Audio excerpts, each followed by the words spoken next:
Desde luego, este trabajo parece bastante mejor que la persona que se dedica a probar la comida de los animales.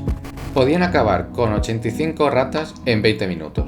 Bienvenidas y bienvenidos al Tren del Pensamiento.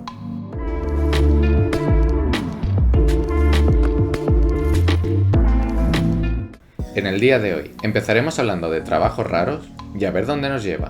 La palabra trabajo viene del latín trepalium, que era un método de tortura popular en la antigüedad. Y hay muchos tipos de trabajo, unos claramente mejores que otros. Por ejemplo, está la gente que se dedica a probar camas, la cual es responsable de dormir en diferentes camas y después contar cómo ha sido la experiencia para que la empresa tenga reseñas realistas y además les ayuda a mejorar sus productos. Desde luego, este trabajo parece bastante mejor que la persona que se dedica a probar la comida de los animales. Aunque el sentido del gusto de las mascotas no sea igual que el de los seres humanos, deben realizar informes sobre el sabor, la textura y el aroma. También hay personas que se dedican a probar juguetes para adultos, analizando sus funciones, la duración de la batería, las ventajas y las desventajas. Hoy en día, en algunos países asiáticos, puedes ganarte la vida llorando en funerales. En España, esto también era un trabajo, pero dejó de serlo en el siglo XVIII. Aunque parece ser que en Reino Unido hay empresas que se dedican a poner figurantes en los entierros para que así parezca que hay más gente. También en Reino Unido es un trabajo dedicarse a ver cómo se seca la pintura, para ver cuánto tarda esta en estar completamente seca y observar los cambios en el color y la textura. Se me ocurren pocos trabajos más aburridos que este. En contraposición, tenemos a aquellas personas que se dedican a probar los toboganes de los parques acuáticos, que además de lo divertido que pueda llegar a ser probar un tobogán en un parque acuático, es un trabajo en el que hay que viajar por el mundo para probar los diferentes toboganes en distintos parques acuáticos. Todos estos son trabajos que, técnicamente, puedes hacer en la actualidad, pero hay otros que han desaparecido, como puede ser dedicarse a ser despertador. Antes de los relojes modernos, no era común tener uno en casa, y muchísimo menos tener un reloj despertador. Por lo que, cuando llegó la revolución industrial, y con esta los horarios, había personas que se dedicaban a ir puerta por puerta despertando a la gente. No era un trabajo muy bien pagado, por lo que normalmente lo hacía la gente que no tenía la opción de hacer otro trabajo, ya sea por edad o por capacidad, o policías que, ya que tenían que patrullar la zona, aprovechaban para sacarse un dinerillo extra. En caso de tener que tocar una ventana de un piso superior, normalmente se utilizaba una vara larga, pero algunas personas, como esta señora, disparaba guisantes con una cerbatana. También existían los serenos. Estas personas tenían más de una función. Una de sus responsabilidades era ocuparse del alumbrado público, antes de que llegase la electricidad. Otra era vigilar las calles, y también informar y predecir el tiempo, según su experiencia y su intuición. Durante sus rondas, si veían a alguien delinquiendo, tocaban un silbato para avisar a otros compañeros y a la policía, a lo que el resto de la gente no le hacía mucho caso. Y es por eso que no tomarse algo en serio se le dice tomárselo por el pito del sereno. Y hablando de trabajos antiguos, hablemos del emperador de Estados Unidos. Joshua A. Norton nació en Londres, Escocia o Zimbabue, no está claro. Según él, nació en la Casa Real Francesa, y sus padres lo entregaron a la familia Norton para salvarle de los asesinos. Pero os iréis dando cuenta de que las versiones que daba Norton no eran muy de fiar a medida que vaya contando su historia. Llegó a San Francisco en 1849 con $40.000 de la herencia de su padre. Con su habilidad en los negocios, consiguió acumular una fortuna de más de $250.000, lo que equivaldría a día de hoy a unos $10 millones. Lo perdió todo especulando con el arroz, ya que el precio no hacía más que subir, y cuando llegó un barco lleno de arroz, Norton lo compró entero. Lo que él no sabía es que este barco era el primero de muchos, haciendo que el valor del arroz se desplomara. Y esto, unido a pleitos, ya que Norton aseguraba que le habían timado, hicieron que lo perdiera todo. Joshua desapareció de la luz pública y reapareció en 1857, y 2 años más tarde se declaró emperador de Estados Unidos, y posteriormente añadió el título de Protector de México. Aunque durante el reinado de Maximiliano de Habsburgo entre 1864 y 1867, declinó este título, ya que, según él, era imposible proteger un reino tan caótico.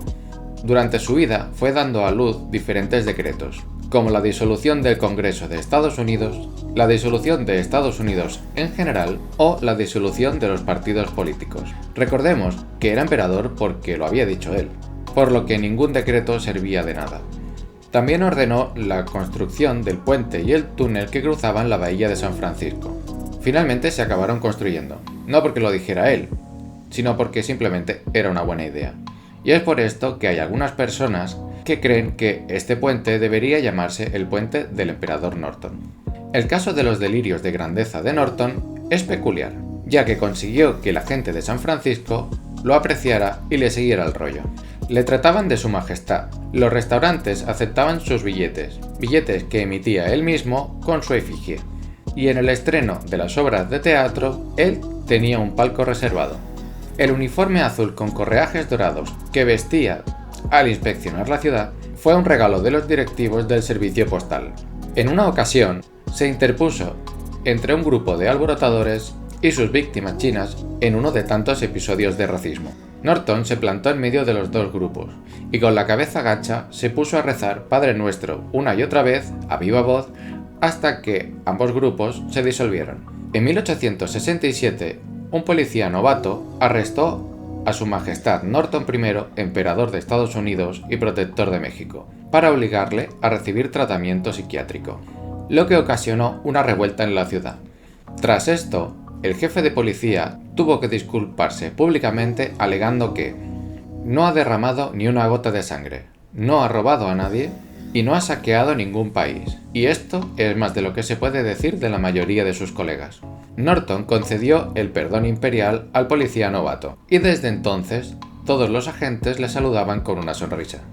Además, en el censo de 1870, el agente censal recogió que Joshua A. Norton vivía en el 624 de Commercial Street, y como profesión anotó emperador, aunque la gente también añadió que estaba loco. El Consejo de Supervisores de San Francisco ordenó que le compraran un traje nuevo cuando el que le dieron los directivos del servicio postal empezó a tener mal aspecto. Norton I agradeció este gesto decretando una patente de nobleza en perpetuidad para cada supervisor. El 8 de enero de 1880, en los periódicos de la ciudad se podía leer: Norton I, por la gloria de Dios, emperador de Estados Unidos y protector de México, ha dejado este mundo.